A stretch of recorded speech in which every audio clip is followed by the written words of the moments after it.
Bismillahirrahmanirrahim. Assalamualaikum warahmatullahi wabarakatuh. Selamat pagi semuanya. Semoga semua mahasiswa PJJ di seluruh pelosok negeri sehat selalu.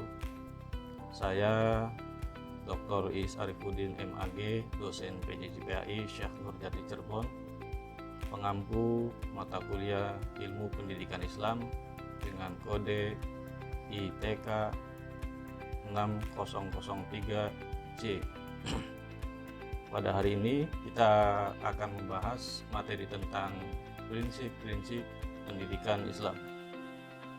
Pada pertemuan minggu yang lalu, kita telah membahas materi tentang tujuan pendidikan Islam. Barangkali masih ada yang ingat salah satu tujuan pendidikan Islam itu apa?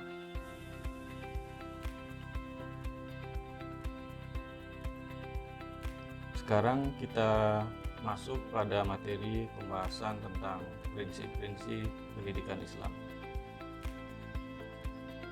Prinsip-prinsip pendidikan Islam itu ada 7 macam, yaitu yang pertama prinsip integrasi atau tauhid, prinsip keseimbangan, prinsip pembebasan, prinsip moderat atau tawasud, prinsip kontinuitas, prinsip keutamaan, dan prinsip persamaan.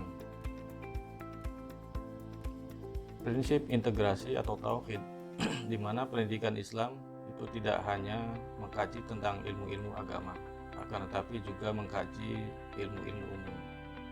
Atau dengan kata lain, dalam pendidikan Islam itu tidak mengenal istilah dikotomi ilmu, tapi ilmu itu terintegrasi.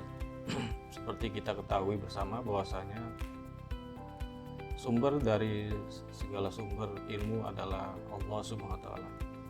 Dari Allah kemudian turun ayat suci Al-Qur'an sebagai pedoman hidup dan kehidupan manusia, di mana di dalam Al-Qur'an banyak sekali ayat-ayat yang menyiratkan tentang ilmu. Ada ilmu tentang agama, ilmu tentang sosiologi, ilmu tentang psikologi, dan lain sebagainya. Oleh karena itulah, dalam pendidikan Islam, ilmu itu integras ataupun tauhid. Kemudian kita lanjutkan pada pembahasan prinsip yang kedua adalah prinsip keseimbangan atau mizan, di mana dalam prinsip keseimbangan ini ada 3 hal: keseimbangan antara duniawi dan ukhrawi, keseimbangan antara jasmani dan rohani, keseimbangan antara akal dan spiritual. Prinsip yang ketiga adalah prinsip pembebasan, di mana pembebasan dalam hal ini adalah pendidikan Islam itu membebaskan terhadap 3K, yakni yang pertama adalah kemiskinan, yang kedua adalah kebodohan, dan yang ketiga adalah keterbelakangan. Perlu kita ketahui bersama bahwasanya mayoritas muslim di dunia khususnya di Indonesia ini adalah kebanyakan orang miskin. Oleh karena itulah diharapkan pendidikan Islam ini bisa membebaskan kemiskinan. Kemudian selanjutnya adalah bisa membebaskan kebodohan, dan yang terakhir adalah membebaskan keterbelakangan. Adapun prinsip yang keempat adalah prinsip moderat, atau dalam bahasa Arab disebut dengan kata tawasud. Islam adalah merupakan agama yang moderat, berada di tengah-tengah antara liberalisme dan fundamentalisme, antara materialisme dan spiritualisme, antara kapitalis dan sosialis. Prinsip yang kelima adalah prinsip kontinuitas atau keberlanjutan, di mana pendidikan Islam itu berlangsung sepanjang hayat, mulai dari pranatal, kemudian natal, kemudian balita, kemudian anak-anak, kemudian remaja, dewasa, orang tua, sampai akhirnya meninggal. Jadi dalam pendidikan Islam adalah kontinuitas atau keberlanjutan. Prinsip yang keenam adalah prinsip keutamaan, di mana pendidikan Islam itu mengembangkan fitrah manusia sesuai dengan hadis Nabi yang berbunyi,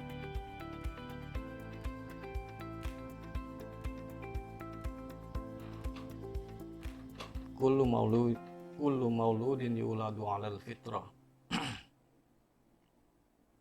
di mana setiap orang yang dilahirkan adalah sesuai dengan fitrahnya. Yang terakhir adalah prinsip persamaan. Prinsip ini berakar dari sebuah konsep dasar bahwa Islam tidak membedakan derajat, baik itu agama, suku, ras, jenis kelamin, dan kedudukan sosial, sehingga siapapun orangnya tetap mendapatkan hak yang sama dalam mengenyam pendidikan.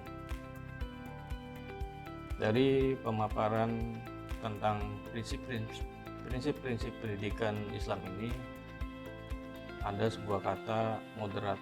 Itu berarti sama dengan A. tasamu, B. tawazun, dan C. tawasud. Silahkan jawab pertanyaan ini. Demikian yang bisa saya sampaikan dalam pertemuan kali ini. Untuk pertemuan yang akan datang, kita akan membahas materi tentang faktor-faktor pendidikan Islam. Semoga saja apa yang kita pelajari bisa menjadi pegangan dan bagi Bapak dan Ibu semua dalam melaksanakan tugasnya mengajar. Akhirul kalam, wallahul muwaffiq ila aqwamit thoriq. Assalamualaikum warahmatullahi wabarakatuh.